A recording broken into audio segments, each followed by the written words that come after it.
सारा जगत कल्पित है, भावना मात्र है, कल्पना मात्र है। जैसा सोचते हो ऐसा ही दिखता है, क्योंकि जगत के मूल में शुद्ध बुद्ध सच्चिदानंद परमात्मा है और उसी की आह्लादनी शक्ति से ये जगत का विस्तार हुआ है।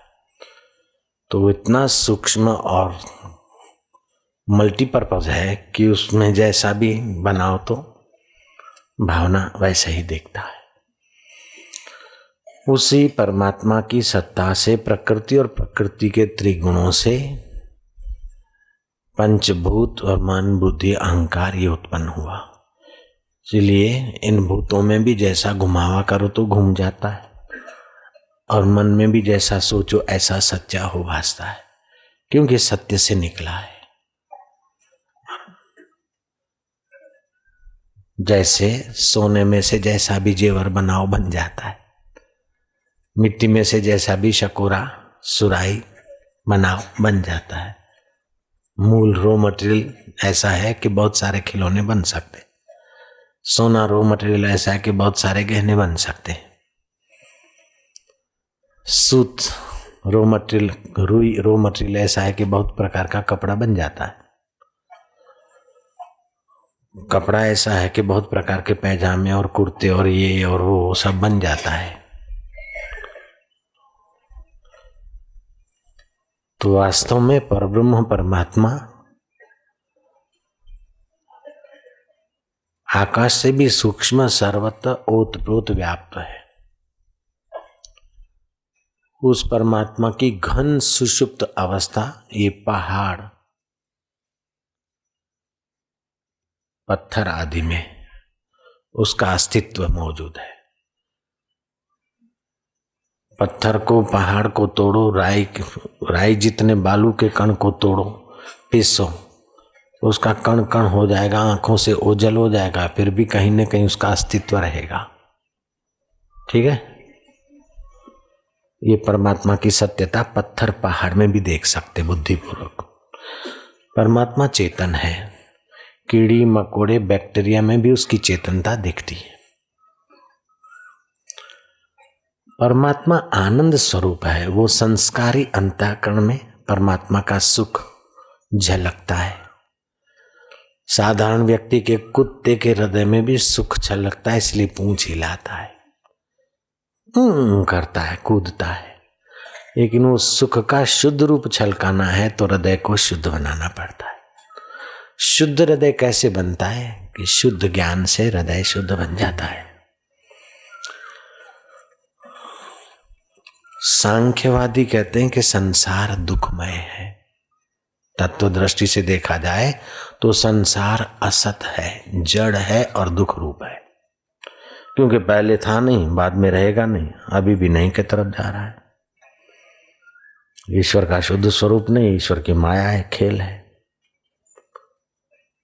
और भक्त बोलते हैं संसार भगवानमय है, क्योंकि भगवान से उत्पन्न हुआ है तो भगवतमय है। विचारवान बोलते हैं संसार दुखमय है, दुखालय, ये भी शास्त्र है। और हरिरेवा जगत है, ये भी शास्त्र और महापुरुषों के वचन है। तो दोनों में से सच्चे कौन से? जगत दुख रूप है, ये बात भी दिखती है, दुख ही दुख, इतना कुछ करो फिर भी दुख ही दुख। भगवान जगत भगवत स्वरूप है, ये बात भी शास्त्रीय है कि सबकी गहराई में तो भगवान की चेतना है। तो दोनों दृष्टि से दोनों बात सच्ची है। अगर जगत से मजा लेने की इच्छा है, जगत की वस्तुएं इकट्ठी करके सुखी होने के रास्ते चलता है, उसको दुख मिलता है, क्योंकि सारी वस्तु मनपसंद इकट्ठी होगी नहीं, होगी तो संभलेगी नहीं, संभली तो भोगी नहीं जाएगी, और भोगी तो शरीर ठूस हो जाएगा, दुख ही दुख मिला। 2 करोड़ से भी ज्यादा लोग स्नायु रोग से पीड़ित पड़े हैं अमेरिका में। ये भोग का ही तो फल है। स्नायु रोग से पीड़ा मतलब किसी को पैरालाइज हो गया, किसी को कुछ है, रगों में ताकत कम, वो एनर्जी ज्यादा नाश हो जाती है ना, संभोग से अथवा संभोग के विचार करने से, ऐसे चित्र देखने से वो जो वीर्य है, धातु है, ऊर्जा है, वो क्षीण हो जाती, तो रगों की कमजोरी का रोग लागू पड़ जाता है। धीरे धीरे शुरुआती होता है तो पता नहीं चलता, जब एकदम बढ़ जाता है तो पता चलता। शुरुआती कैंसर का तो लेबोरेटरी वालों को भी पता नहीं चलता, कैंसर, शुरुआती कैंसर का, वो जब बढ़ती है तब पता चलता। शुरुआत होती है फिर बढ़ चलती है तब दिखती है लेबोरेटरी में।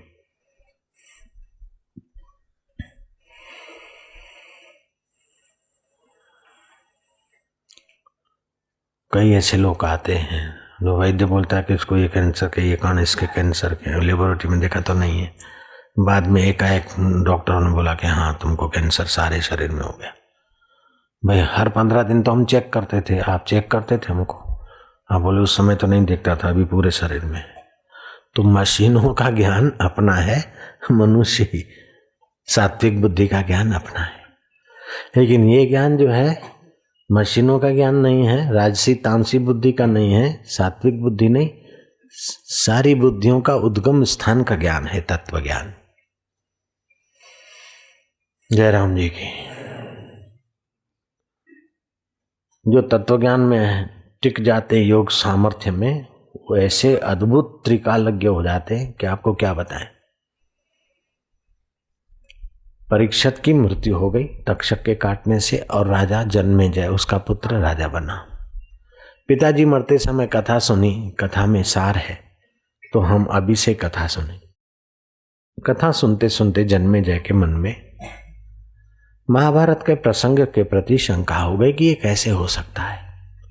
कृष्ण नहीं चाहते थे युद्ध करना, भीष्म भी युद्ध के पक्ष में नहीं थे, और फिर भी युद्ध हो गया। ये बात पूछिए, नाटक क्या होगा? युद्ध अगर थामना चाहे तो साम दाम दंड भेद से युद्ध थम सकता था। तो कथा करने वाले ने कहा कि ऐसी बात नहीं है, जो अवश्यम भावी होता है वो हो के ही रहता है। बोले ये बात हम नहीं मानते। भगवान वेद व्यास के पास गए, बोला ये महाभारत में शास्त्र में बात है कि कृष्ण युद्ध रोकना चाहते थे और फिर भी हो गया युद्ध, ये मेरे को बात समझ में नहीं आती, ये बात मैं मानता नहीं, मुझे विश्वास नहीं। तो व्यास जी ने कहा अच्छा जन्मेजय देख, होनी 3 प्रकार की होती है, एक साधारण, दूसरी मध्य और तीसरी तर तीव्र। साधारण, तीव्र और तर तीव्र। तो साधारण होने को पुरुषार्थ से बदला जा सकता है, तीव्र को भी बदला जा सकता है, तर तीव्र तो होके रहती। बोले महाराज क्या तर तीव्र है, इसमें क्या? युद्ध कृष्ण चाहते तो टल सकता था, भीष्म जैसे लोग नहीं चाहते थे, कृष्ण नहीं चाहते थे, फिर भी युद्ध हुआ। तो व्यास जी मुस्कुराए, बोले अच्छा जन्मेजय तेरा क्या होने वाला है मैं बताता हूं, अब तू उसको टाल सके तो टाल के दिखा। आज की तिथि, आज की तारीख बराबर 1 साल के बाद तू काले घोड़े पे मत बैठना, लेकिन तू काले घोड़े पे बैठेगा। काले घोड़े पे बैठे तो बैठे, लेकिन फिर जंगल के तरफ या घोड़ा जहां ले भागे वहां मत जाना, तू जाएगा। वहां जाए तो जाए, लेकिन सरोवर के किनारे मत जाना, लेकिन तू जाएगा। वहां एक सुंदरी बैठी होगी, तुझसे बात करेगी, तू बात मत करना, लेकिन तू बात करेगा।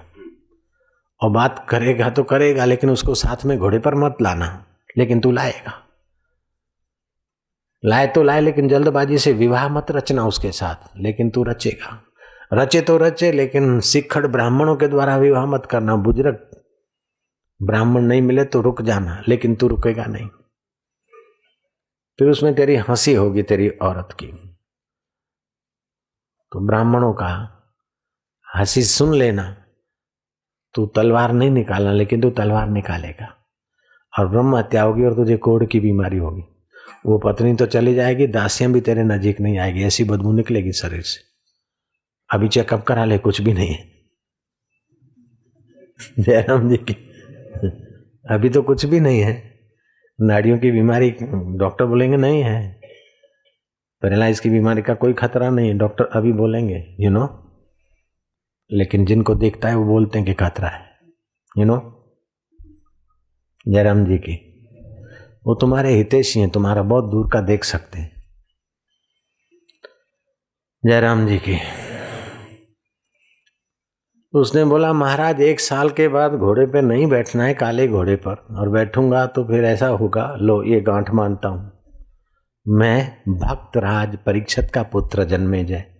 महाराज ए लो, काले क्या गोरे घोड़े पे भी नहीं बैठूंगा, ए गांठ बांध लो। दिन बीतते चले गए, 9 महीने हो गए, 10 महीने हो गए, 11 हो गए, 12 महीने बस होने वाले ही थे। खुजली हुई सिर में। बोले अब तो अगले साल गए थे, अगले साल जेठ महीने में गए थे, और ये जेठ महीना तो पूरा हो रहा है, कुछ भी नहीं हुआ मेरे को तो। अब पता नहीं कि जेठ महीने की जो तिथि है, नौम तिथि, वो दूसरे साल की नौम तिथि में 10 दिन का फर्क पड़ जाता है। हर साल में 10 दिन का फर्क पड़ता तो पुरुषोत्तम मास आता है। वो फलानी तिथि थी, आज फलानी तिथि, लगी खुजली, यार चलो घोड़े पे बैठना है, चलो 1-2 दिन और बैठेंगे, बाद में बैठेंगे, चलो। फलानी तिथि गए थे 7म को, आज 7म है, पूरा हो गया साल। 8म को भी नहीं बैठे, 9म को बैठते हैं।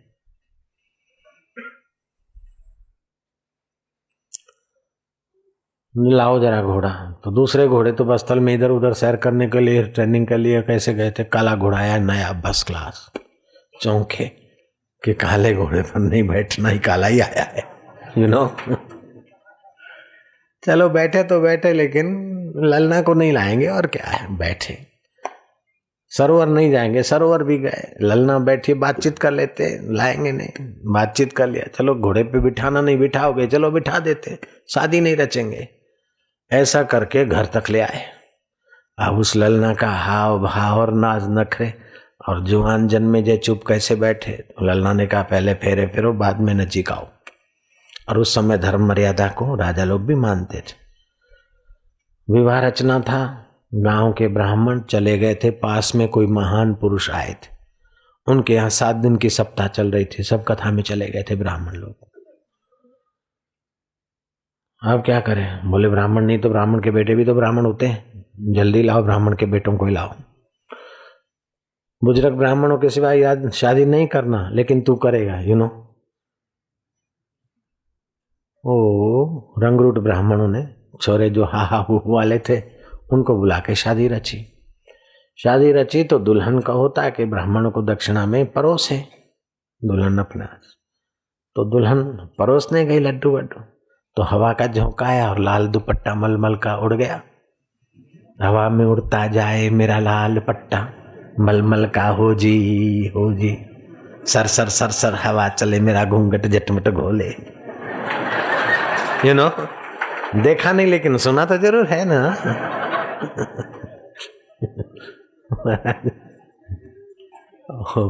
दुपट्टा चला गया, तो वो जो छोरे थे, ओए ओए ओए ओए ये रानी, ओए ओए ओए ओए ओए, रंगरूट छोरे थे। तो जन्मेजय राजा था, क्षत्रिय था, वो इंसल्ट कैसे सहे, उसका खून उखला, निकाली तलवार, और 21 के 21 रंगरूट जो छोरे थे नारियल बधेर दिए। नारियल ये ऊपर का खोपड़ा होता है, उसके पाप का प्रभाव पड़ा कि अनिद्रा राज्य के तरफ से ब्राह्मणों की बद्दुआएं, नालत, बड़े आदमी की तो बेइज्जती ही उसके लिए मौत हो जाती। नींद हराम हो गई, कोढ़ की बीमारी हुई, ललना तो चली गई, दासी भी नहीं आती थी नजीक। आखिर व्यास जी के पास गया कि महाराज आपने रोका था, लेकिन अब मुझे समझ में आया, यू नो, कि अवश्यम भावी भी होती है शास्त्र की बात। भले अभी कुछ दिखता नहीं, लेकिन महापुरुष जो देख रहे हैं वो होनी को भी देख सकते, तो उसमें वो जब मार्गदर्शन दे तो समझ के करना चाहिए, ताकि शूली में से कांटा हो जाए, टल जाए मुसीबत। वो क्यों देखते कि अब अपना सेवक है, अपना काम कर रहा है, तो इसका काम अपन पहले से चेकअप करो। जैसे माता पिता बेटे का ख्याल रखते हैं, ऐसे गुरु लोग भी कभी स्वप्न में तो कभी जागृत में तो कभी कैसे प्रेरणा देके हमको बहुत सारी मुसीबतों से सुरक्षित कर देते, बचा देते। तरतीब होता है तो फिर थोड़ा प्रसार कर देते वहां से। व्यास ने कहा भाई देखो, अब तो मेरे पास समय नहीं है, मेरा नाम लेकर मेरे शिष्य को, वैशंपायन जी को बोलना, वो तुम्हें कथा सुनाएगा। और कथा में दोष मत निकालना। शास्त्र में तुम्हारी बुद्धि नहीं पहुंचती तो चुप करके बैठना। ऐसा नहीं हो सकता, ये तुम्हारी अपनी बुद्धि से ब्रह्मज्ञानी को और ब्रह्मज्ञान के शास्त्र को तोलने की तुम्हारी ताकत नहीं, तो तुम उसके लिए कुछ बोलते तो पाप चढ़ता है तुम्हारे को।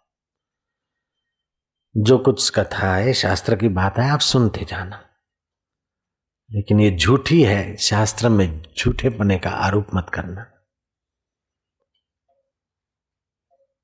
तो ज्यों ज्यों तुम कथा सुनते जाओगे तो सत्संग सुनने का पुण्य प्रभाव तुम्हारा बढ़ता जाएगा, तो पाप निवृत्त होता जाएगा।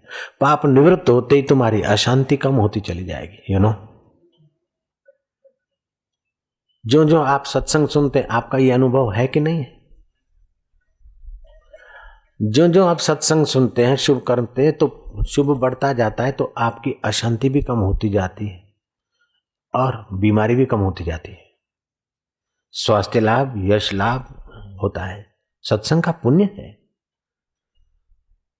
मन को शुद्ध करना और एकाग्र करना सत्संग श्रवण जैसा दूसरा कोई साधन नहीं है, क्योंकि सुनने में परिश्रम तो संत को पड़ता है, लेकिन फायदा श्रोताओं को फूल हो जाता है।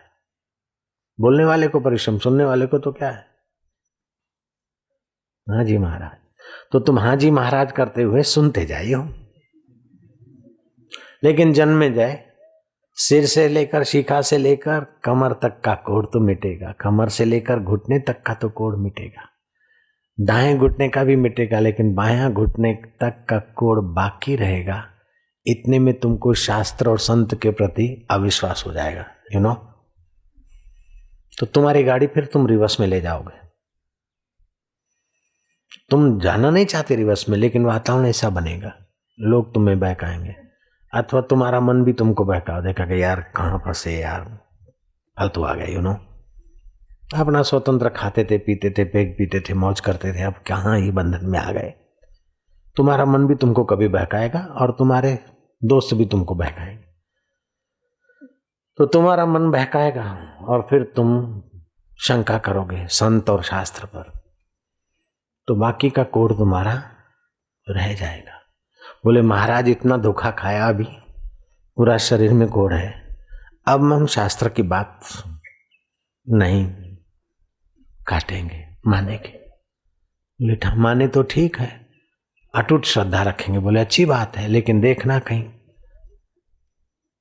80% फायदा लेकर 20% में कहीं रुक न जाना। महाराज आपकी कृपा होगी। वैशंपायन जी को गुरु जी की चिट्ठी दिखाई, वैशंपायन जी ने समय निकाल के कथा चालू की। किसके बेटा कथा सुन रहा है? कि परीक्षित राजा का बेटा, जिसकी गर्भ में भगवान ने रक्षा की थी, वो परीक्षित भक्त था इतना। पांडवों का पोता का बेटा,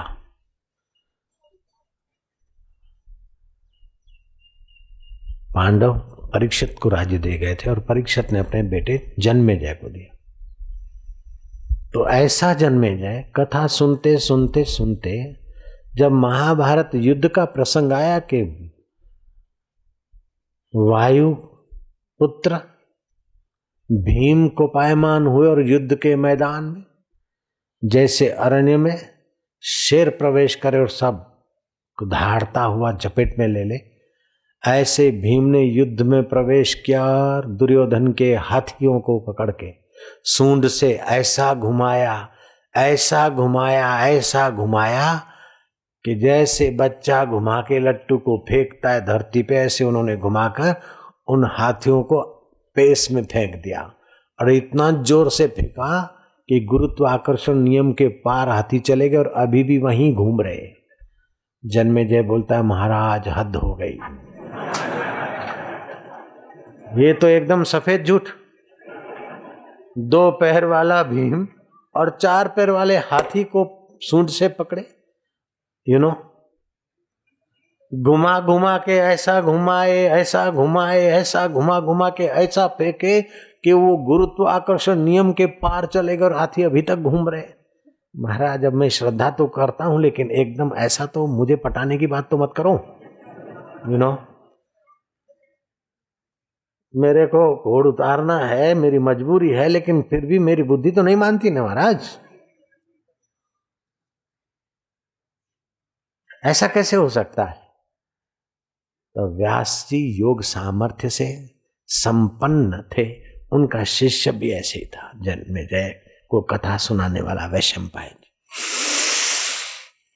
आपका प्राण समष्टि प्राण से मिला है। प्राण सूक्ष्म हो तो योगी चांद सितारों और नक्षत्रों को अपने स्थान से हिला सकता है या स्थिर कर सकता है। ऐसा योग की महिमा जानने वाले बोलते हैं। विवेकानंद के लेख में भी ऐसा आता है। बड़ा अद्भुत सामर्थ्य है उस चैतन्य का। लेकिन नहीं है, नहीं है तो नहीं दिखेगा, है और यात्रा करोगे तो अनुभव में आएगा।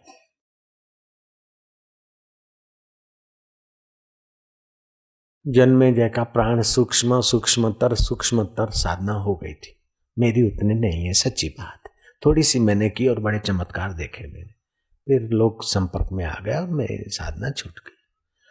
जन्मेजय ने सीखी थी, जन्मेजय ने नहीं, वैशंपायन जी ने प्राण शक्ति की धारणा करके हाथियों का सुमरण करके उन झुंड हाथी जो भेजे गए थे उसमें से एक हाथी को चल, तो वो हाथी आया, गिरा धरती पे। भीम के जमाने का भेजा हुआ हाथी वैशंपायन ने योग शक्ति से धरती पे गिराया। जन्मेजय को कहा कि मूर्ख, अब तो मानेगा, ये तेरा बाप सामने खड़ा है। इम्पॉसिबल, इम्पॉसिबल, क्या इम्पॉसिबल? आज का विज्ञान ने तरक्की किया, उससे बहुत भारी तरक्की आपका भारतीय विज्ञान कर चुका है, लेकिन मानता है कि आखिर ये भी परमात्मा को जाने बिना ये भी व्यर्थ है।